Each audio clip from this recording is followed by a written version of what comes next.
for sharing this stat with me. 258 personal bests by the athletes on the team over the course of the season. So you want to talk about growth mindset and just tracking improvement and the positive lessons that teaches our kids. It's pretty outstanding. The girls had 5 all-conference selections, Demaya Turner, and then those young ladies who comprised our 4x200 meter relay. And I believe girls track is the leader with 9 academic all-conference selections. So, really putting the student and student athlete. And our inaugural season of our boys volleyball program, we anticipated 2 levels. Well, Mr. Francisco, you called it right from the gate. You said, what happens when we get 3? And you were right, and we did. And that's a good problem to have. We did not have any all-conference athletes this year, but that's because we were not eligible for them. We technically competed against our conference schools as a non-conference opponent. Will be added officially to the conference for boys volleyball in September, and we'll be eligible for all of that then. We did have 1 academic all-conference athlete, and again, just really excited about the tremendous strides that these young men have made in a matter of months, going from a club where attendance is encouraged but not required. There wasn't weight training as part of it. They didn't really need to know strategy or plays or anything. It was just for fun, which is great, to competing at a high level as a varsity sport. And we had good numbers. We're in the middle of our summer camp for boys volleyball right now. They just finished up the youth camp last week, and excited about the future of this program. All right, couple of celebrations. I don't know, you've probably seen, we've added media backdrops, new media backdrops to our senior night celebrations. We're still doing the posters for all of our seniors. We've actually had a couple of conference schools reach out to us about, where did you get those cool senior night posters? We want to start doing that, so that's always neat.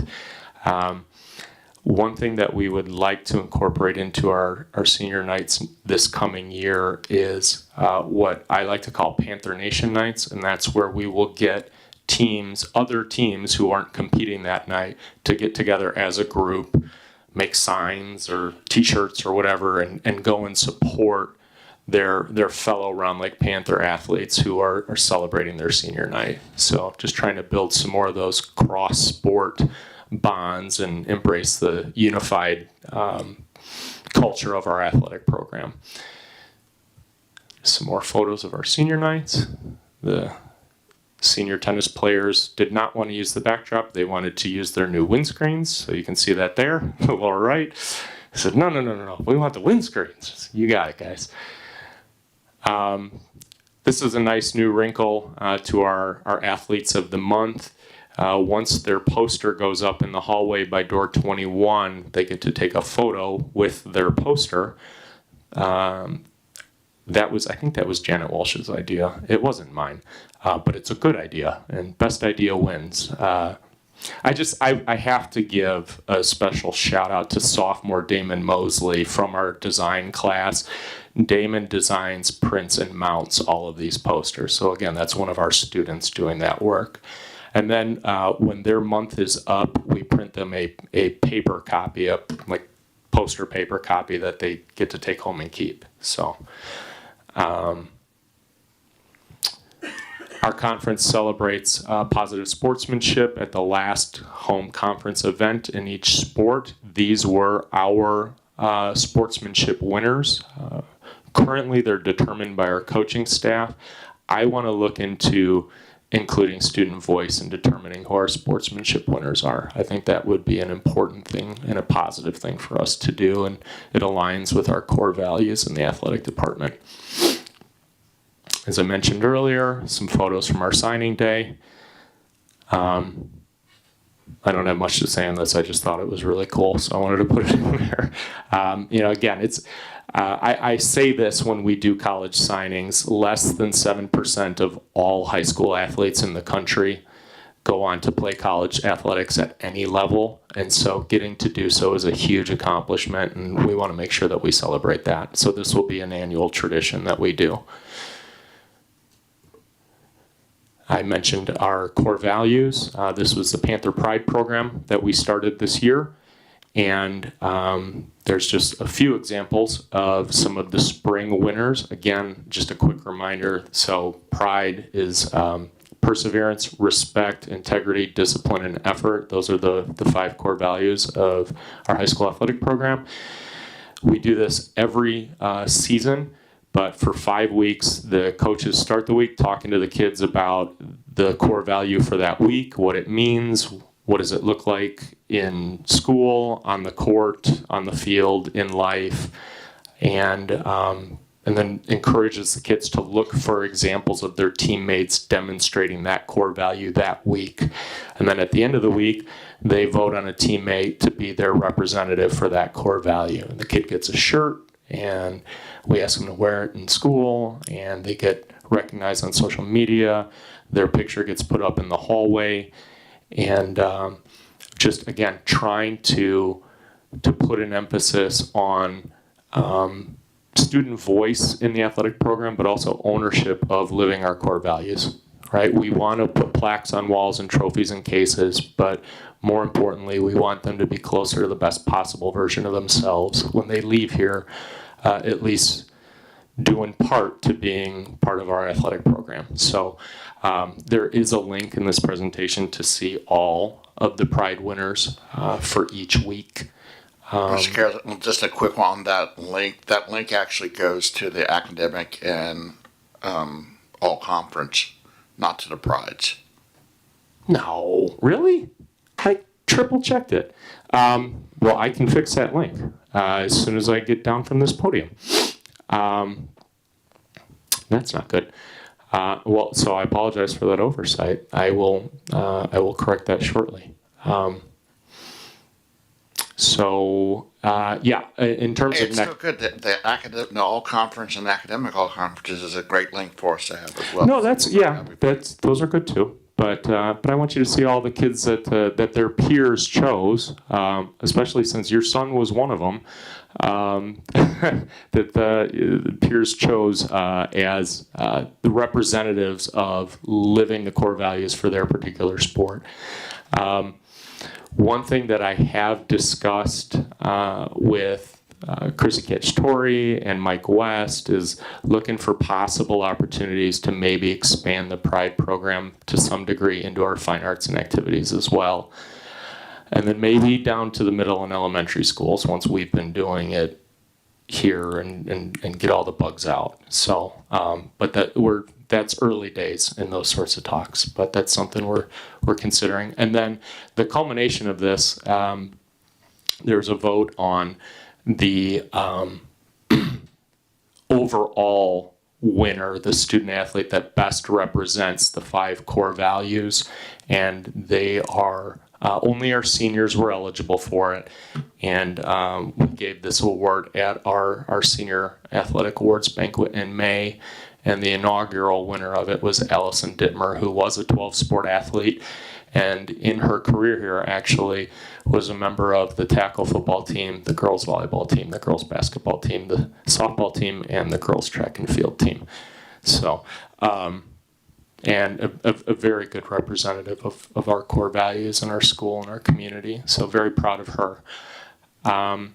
Just a couple of positive occurrences that I didn't necessarily align great with any of the slides, so I just made one separate for it.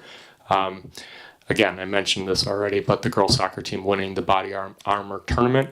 We also had the IHSA started a new scholarship this year, the Illinois High School Activities Foundation, and they gave out 14 scholarships. So for all of the high school athletes in the state of Illinois, there were 14 winners, and Lily Burton was one of those winners. So very happy for Lily for that. And then for the first time in over 20 years, we had athletes compete in the pole vault at Round Lake High School. And there they are, Omar Castillo and Sarah Suleiman. And they both medaled in the pole vault at the co-ed Blue Thunder Track Invitational this year. So, and they're both coming back, so that's good. And last but not least, this is a list of our spring athletes who earned academic all-conference honors. As I mentioned before, they need to be at least a sophomore.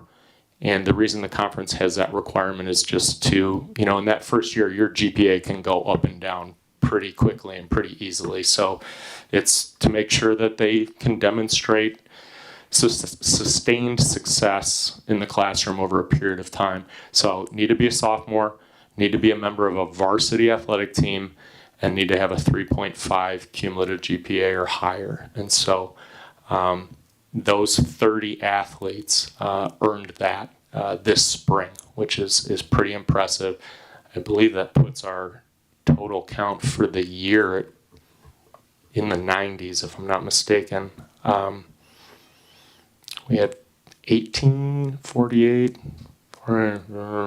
89, I think, for the year. So, proud of our kids for being leaders and being successful in the classroom as well as in the arena competition. And now I will take any questions. I don't have a question per se, just some comments. I'm really pleased with the direction that you are taking this program. The recognition of these students and how you do it with the graphics, not only for their academic abilities but for their core values, and you can see the pride in these students' faces when they're the athlete of the month or when they have gotten their pride award. I think it would be fabulous for the fine arts to do the same thing. Also, I lost my train of thought. The windscreen on the tennis court, I may or may not have been one of the people who stopped. I don't know. They look fabulous. And when I saw the graphics on door 7, it blew me away. I went home and got my 2021 graduate and brought him back to show him. And he's not impressed with much, and he was really impressed. It looks fabulous. Also, I am super excited for a possible collaboration with ATYB and growing some kind of feeder program for our baseball team. It's been a long time coming for that, so I'm excited about that too. So thank you. Well, thank you. That's all very kind, and it's by no means just me. It's a team effort. My office, Janet and Laura, are amazing. Our seasonal event supervisors, our coaching staff, Principal Peterson and his support for the athletic program, and all of you. It's a team effort. So we're just getting started. More good things to come. Again, really good stuff. I'm happy to see the softball program moving in the right direction. So really grateful to see that. I also wanted to acknowledge how at this last athletic banquet we had all the allied athletes and them being part of recognition and receiving the 12 sport awards. I can't recall them being there before ever. No, at our athletic banquets. and that was that inclusion was second to none. So thank you for that. Yeah. That was an amazing job, and absolutely they are. They're a huge part of our entire program. So that inclusion was long overdue. So thank you. Yeah, so I just wanted to say thank you for including them. A few parents had stopped me that night on my way out saying how happy they were to see their students be included and recognized.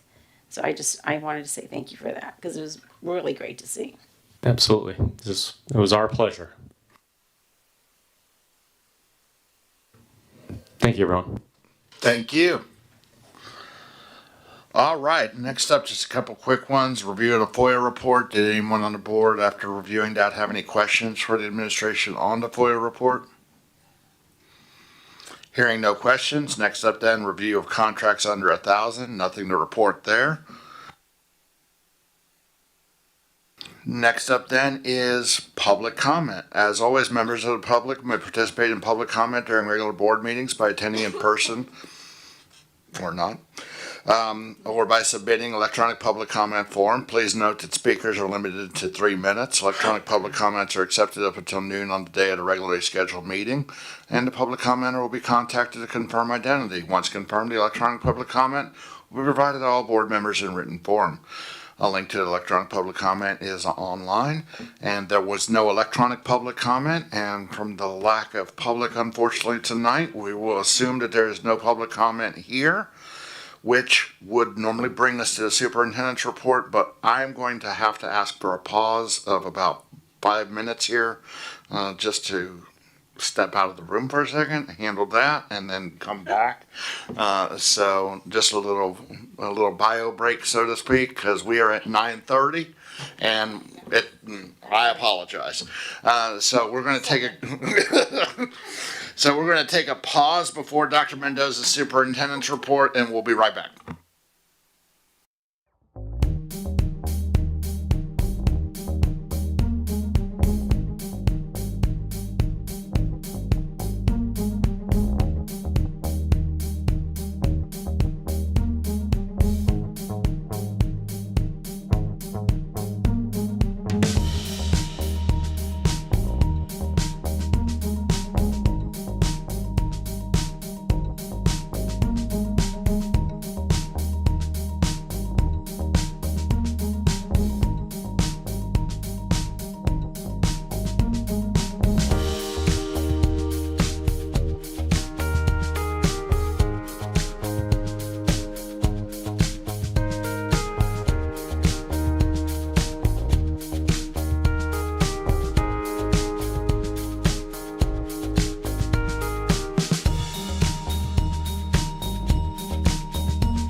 right.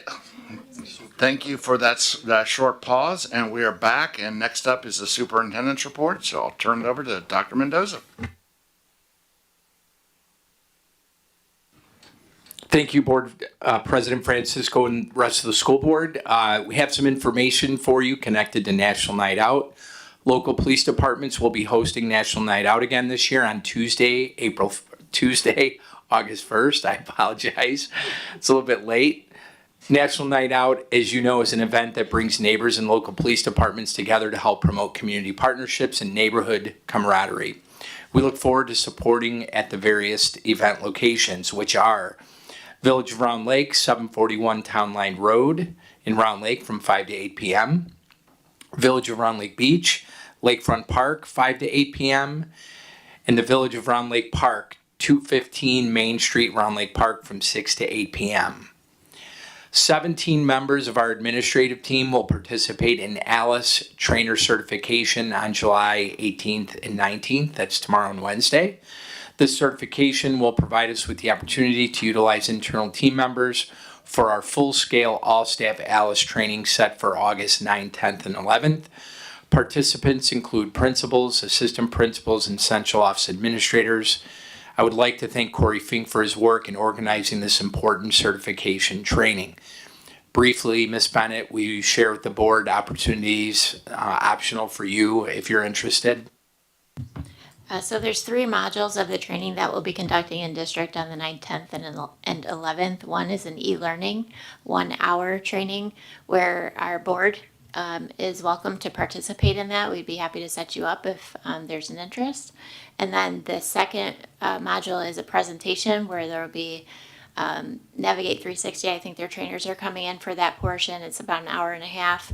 And then the third part is scenario based. So that's the large chunk of the day where you're trying out different scenarios, hands-on. So I will be building out a schedule this week for all of our staff because our non-school staff will have to be slotted in there in different buildings. And as long as we have room, which we anticipate that we will, we can open up the presentation and the scenario-based training to the board members. So I'll get that information out to you right away. If for some reason we're not able to accommodate your schedules on the 9th, 10th, or 11th, we can definitely do something later in the year, especially since now we have these 17 certified trainers in district. Thank you. I know, speaking for myself, I definitely would appreciate that and love to have the insight on it.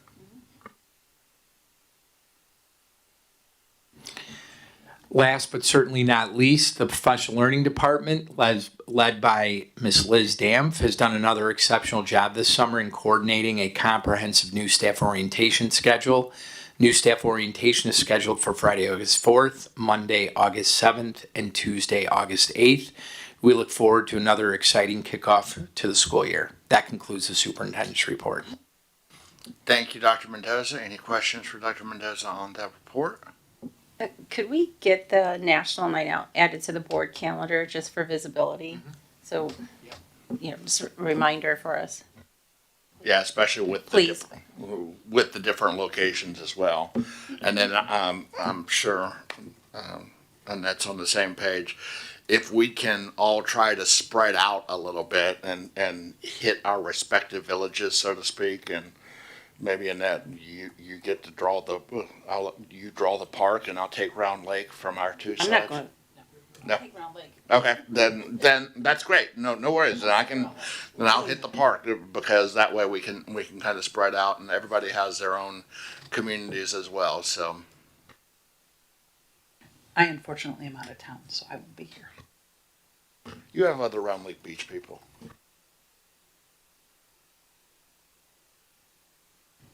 Perfect, thank you. And next up, we will move to committee reports and the Finance Committee update. Okay, thank you. So the Finance Committee met this evening.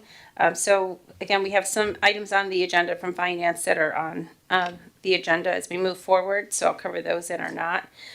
The first one is a new E-rate program for the district that Tech is asking us for support in. This is what's called ICN. It's Illinois Century Network. Currently, our E-rate program covers 90% of our connectivity. With this ICN, it would cover 100%. So it will cover that 10%. This is a new program that we would be entering. This would only be for Indian Hill School, for a couple reasons, which I'll get into. But again, this is a new program. This has been vetted. Actually, they started vetting this when Craig was here, and now Hermes is in that position. So he has completed that vetting process. Again, we would do Indian Hill. The options are, because this is an upgrade in the infrastructure that would be provided by AT&T. Currently, Comcast is our internet provider. So Indian Hill was chosen. This would be a 5-year agreement. So some of the questions from finance is a 5-year, when usually we do anywhere from 1 year to a 3-year. But they are comfortable moving forward with the 5-year. This would save us some money, obviously, with this being 100% covered. For the Indian Hill location, it would save us $3,630 annually, for a total savings of, for those 5 years. The estimated total savings would be that 3,000. I'm sorry, it's getting late. I apologize. So they want to move forward with that. Again, Indian Hill being the trial. As we move forward, then we would look to expand this to the district, because again, this would be 100% covered. Any questions on that? Because Scott, I feel like maybe there was a question burning. No. Or it's just maybe we're all tired. We're all tired. The One to Wonder device update. You heard Mr. Kozak, Dan talk last time, going down the avenue with T-Mobile, full connectivity devices for the students. So they are still continuing to vet that and hoping that we'll have something at the later part of the year. Still working with Apple. What does that look like with the Apple Care? Of course, the Apple Care that's offered for the district is different than you and I would get for our devices if you have Apple, because we have the protection cases, they have that keyboard that's attached. So there's still some vetting that they're doing. Hopefully we'll have something closer to the end of the year, because we want to procure those devices January, February of 2024. And again, this would be a pilot, and then they have to start looking at which student population do we want to target at. Is it 8th grade? Is it high school? Having that full connectivity, looking at those populations that maybe are more mobile versus like kindergarten and elementary. Elementary. So more to come with that. As you kind of heard through the athletic update, athletic coaching ratio guidelines, looking at what our programs offer for both middle school and for high school, and what best practices are. So, will we see something coming forward regarding what coaches we have currently, what our numbers are, and what is best practices to keep us in compliance, and of course the safety of our students. As I kind of talked about earlier, we talked about a hybrid model. We have a change order that will come forward regarding Round Lake Middle School parking lot. We are doing repaving for Indian Hill and Round Lake Middle. Round Lake Middle parking lot, the upper part where the actual parking is, even though we did do soil sampling and Mark did all the work necessarily, we do have to have a change order come through in the amount of $16,000. The original project bid was $255,823. With this change order, it would bring it to $271,823,000.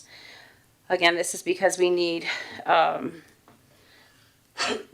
new underlayment for that parking lot. That's about 10,750. Well, not about 10,750 square feet.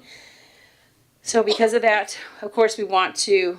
There's two ways to do it. We can kind of still put that in, or we could do the right way, put the right foundation underneath and do that parking lot and give it the respective life that we should, because we don't have to go back into or 3 years and have to redo this. So it kind of stinks that we have this change order, but it's the right thing to do. So that would come at the next board meeting as well. And then everything else we will talk about as they come up on the agenda. Any questions or anything I missed, Mr. DeVera? That's it for finance, for now. Thank you. We look forward to the future comments. All right, next up then we'll move to approval of open meeting minutes. I need a motion to approve the June 26, 2023 board special meeting minutes. So moved. Second. Motion by Mr. Jewett, seconded by Ms. Lee. Any questions? Roll call, please. Mrs. Klingler? Abstain. Miss Lee? Yes. Mr. Francisco? Yes. Mrs. Larson? Abstain. Mr. Jewett? Yes. Mrs. McGinley? Yes. Mr. De Vera? Yes. Motion carries. I need a motion to approve the June 26, 2023 regular meeting minutes. So moved. Second. Motion by Mr. Jewett, seconded by Ms. Lee. Hearing no questions, roll call, please. Mr. De Vera? Yes. Mrs. McGinley? Yes. Mr. Jewett? Yes. Mrs. Larson? Abstain. Mr. Francisco? Yes. Miss Lee? Yes. Mrs. Klingler? Yes.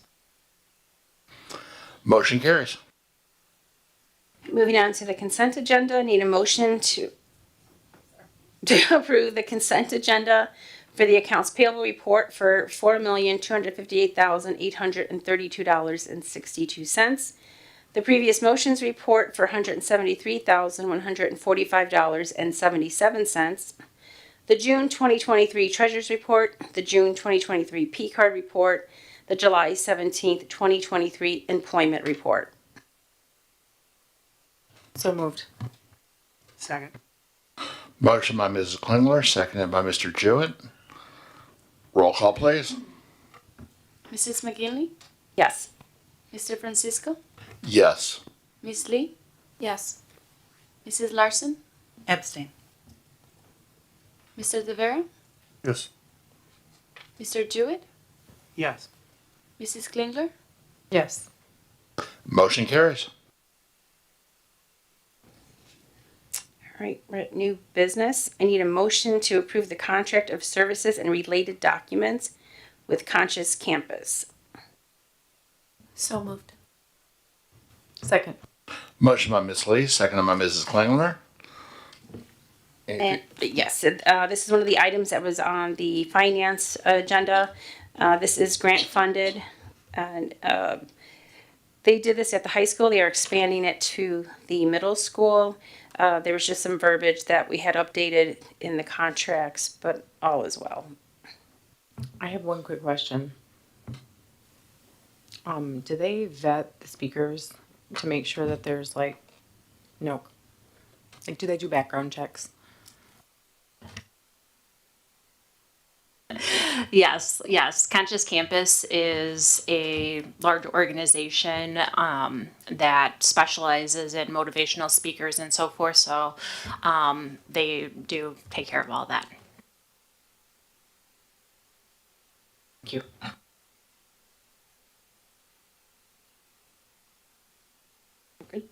All right, hearing no additional, roll call, please. Mr. De Vera? Yes. Mrs. McGinley? Yes. Mr. Jewett? Yes.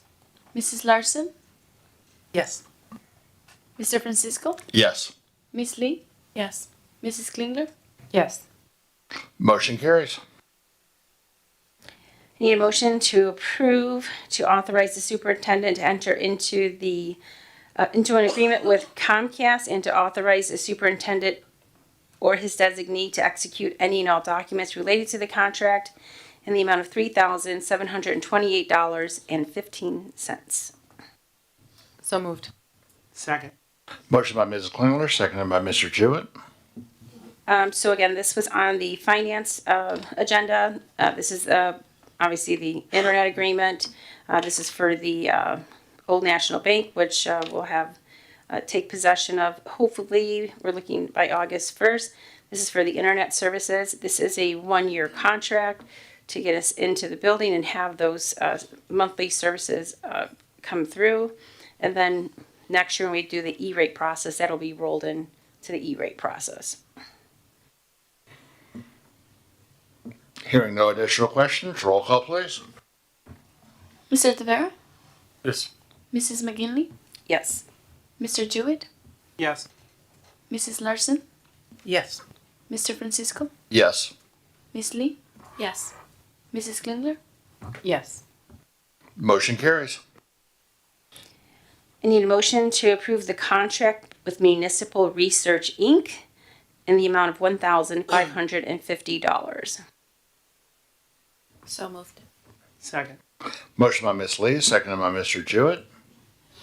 So this was on last month's finance report, but just as a refresher, this is the services that we use for the CAFA report, the Comprehensive Annual Finance Report. This is part of that annual reporting.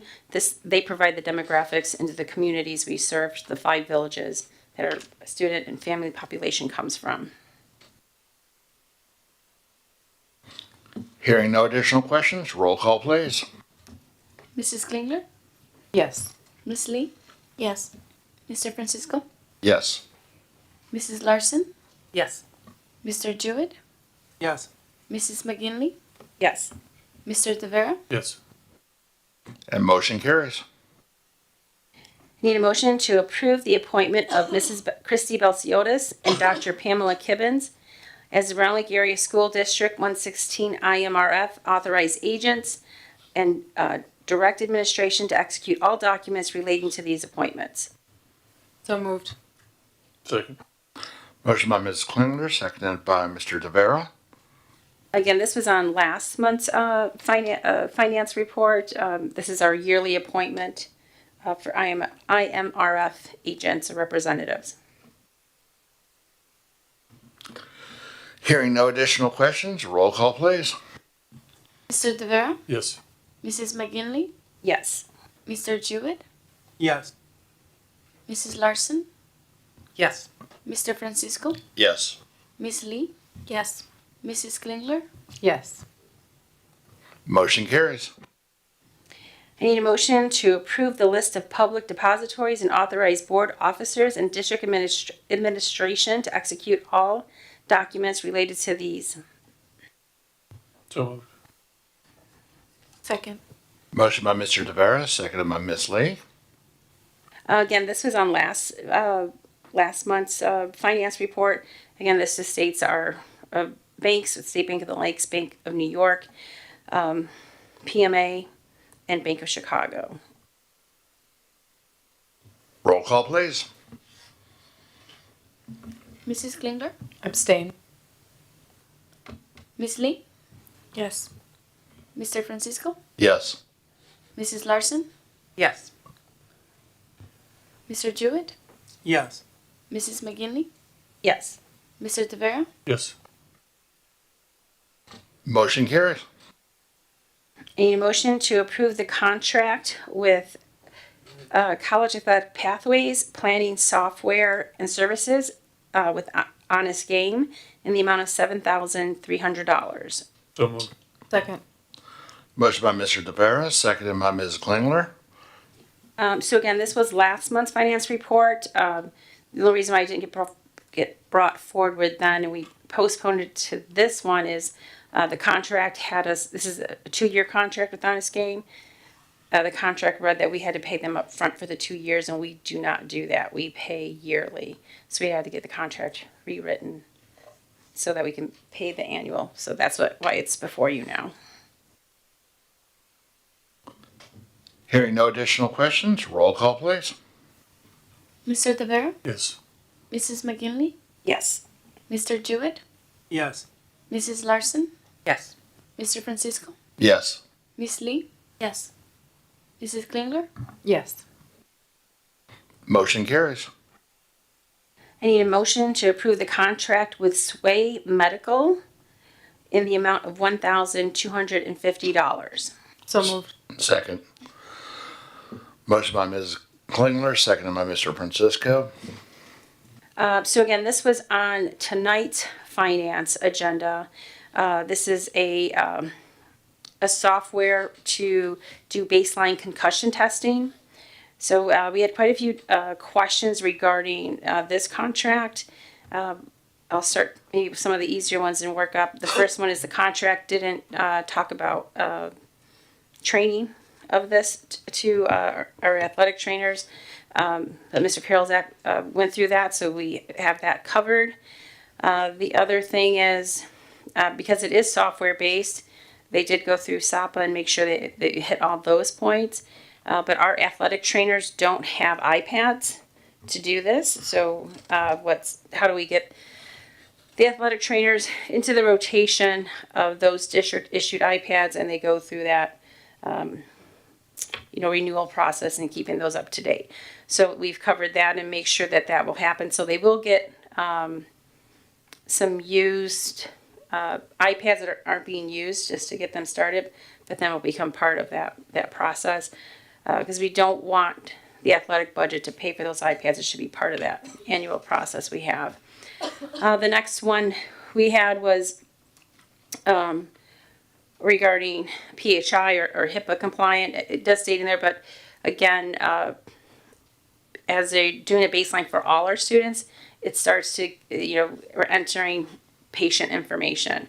So they assured us that is not being stored anywhere, and this will be done through district-issued iPads. Any additional questions? Roll call, please. Mrs. Klingler? Yes. Ms. Lee? Yes. Mr. Francisco? Yes. Mrs. Larson? Yes. Mr. Jewett? Yes. Mrs. McGinley? Yes. Mr. De Vera? Yes. Motion carries. I need a motion to approve the personal inventory decrease of 1.0 math interventionist and increase of 1.0 MTSS specialist. So moved. Second. Motion by Ms. Klingler, seconded by Mr. Jewett. So this was again, excuse me, the prior month. As you can see, it's just a swap in that FTE role. Roll call, please. Mrs. Klingler? Yes. Ms. Lee? Yes. Mr. Francisco? Yes. Mrs. Larson? Yes. Mr. Jewett? Yes. Mrs. McGinley? Yes. Mr. De Vera? Yes. Motion carries. I need a motion to approve the lead safety assistant stipend in the amount of $3,500. So moved. Second. Motion by Mr. Jewett, seconded by Mrs. Klingler. Again, this was on the finance committee agenda this evening. We have 21 safety assistants, and we want to make a lead one as we're moving to the safety assistants not being building assigned but district assigned, so we can put them where we need them. So again, we would make one a lead to oversee. The question that that came up was the CPI and CPR certification. There really wasn't a process in place in making sure, right? Yeah. CPR, thank you for correcting me. For CPR, making sure that they stay current on their certification. Because as you know, they're usually the first to be on scene for any emergency or need for students or staff. So we are going to work on making sure we put something in place to make sure that we stay on top of that. Hearing no additional questions, roll call, please. Mrs. Klingler? Yes. Ms. Lee? Yes. Mr. Francisco? Yes. Mrs. Larson? Yes. Mr. Jewett? Yes. Mrs. McGinley? Yes. Mr. De Vera? Yes. And motion carries, which brings us now to the board superintendent communications expectations. Nothing new on this one. This is just us revisiting it. Attached was the 22-23. I think the conversation we want to have here is please review this And between now and our next meeting, if you have anything you want to have added, any clarifications, let's put that out there so that we can come back at the next meeting and basically reapprove this again as we do it on an annual basis.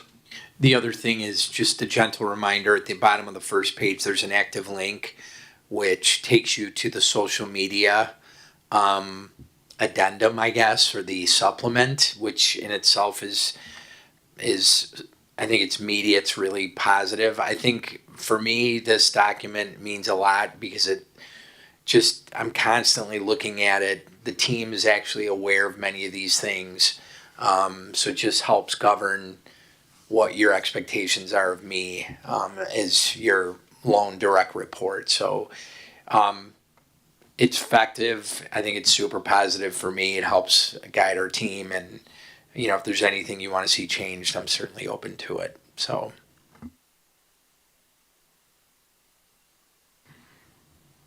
All right, hearing nothing more on that, we will re-review that when it comes up next meeting, which will now take us to our superintendent contract approval. I need a motion to approve a 5-year superintendent contract for Dr. Don Mendoza, which runs from the 2023 through the 2028 year as presented. So moved. Second. Motion by Mrs. Klingler, seconded by Ms. Lee. Any questions? Again, this is the extension that we talked about, and open to any questions. Hearing no questions, roll call please. Mr. Tavera? Yes. Mrs. McGinley? Yes. Mr. Jewett? Yes. Mrs. Larson? Yes. Mr. Francisco? Yes. Miss Lee? Yes. Mrs. Klingler? Yes. And motion carries. Thank you very much. Grateful. Which now brings us to positive occurrences. I will jump out there before Mr. Karolzak gets out of the building. One of the biggest positive occurrences I can't stress enough is the activity, the energy, the buzz around the building with all the summer camps, all the different levels, all the different ages. Just having it here all summer has been a breath of fresh air, and it's going to pay dividends down the road in years to come when it comes to the athletics program, but also when it just comes to the community. There's the facilities are being used for the community. And I just can't stress enough how thankful I am for that, and just for seeing the activity and for having the things for the kids to do during the summer, and which helps them in going forward with their sports as well. So that was my big positive occurrence.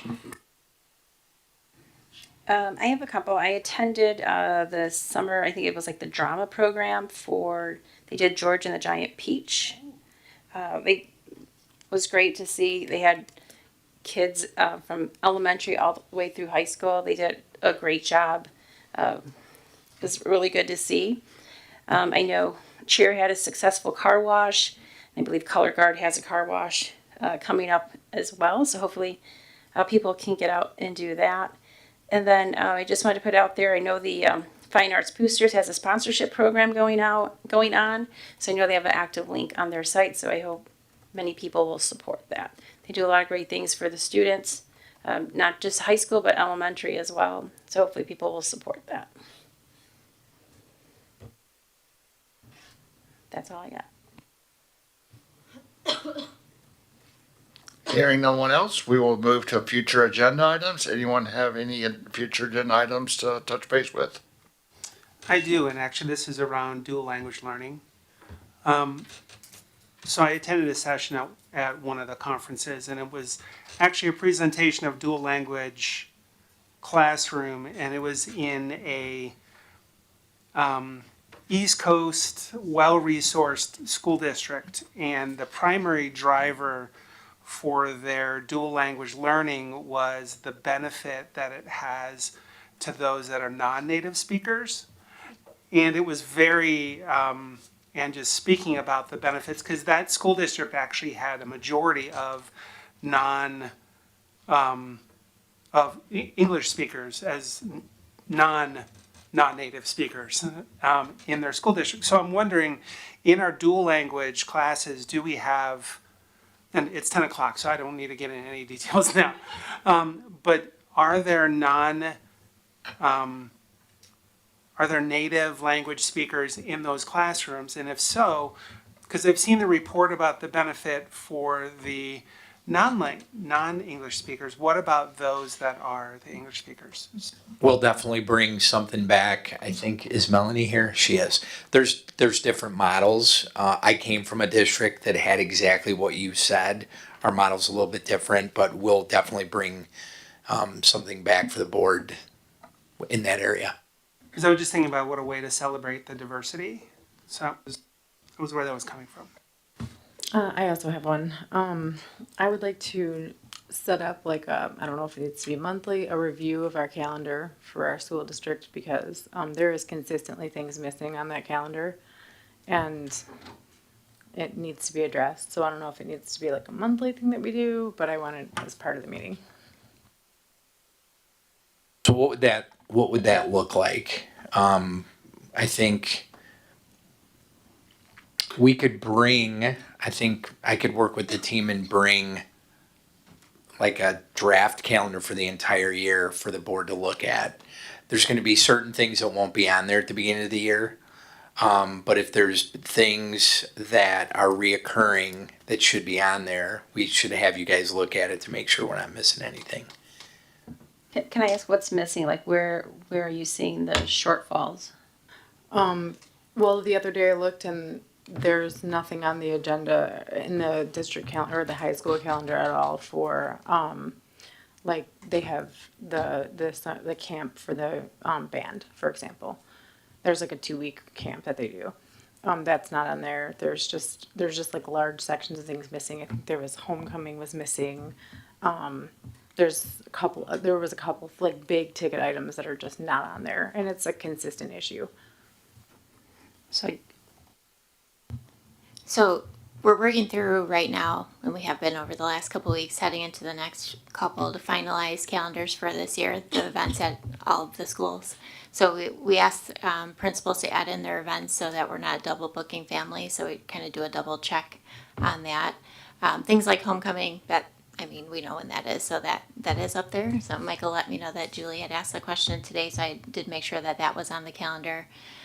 Things like the music, that's happening right now. So, yeah, I understand. In the spring, there were a lot of things we've addressed that and what we're going to do heading into the school year to make sure that we're not missing some of those items on the website calendar. Just regular check-ins through our communications department, checking in with the buildings each month.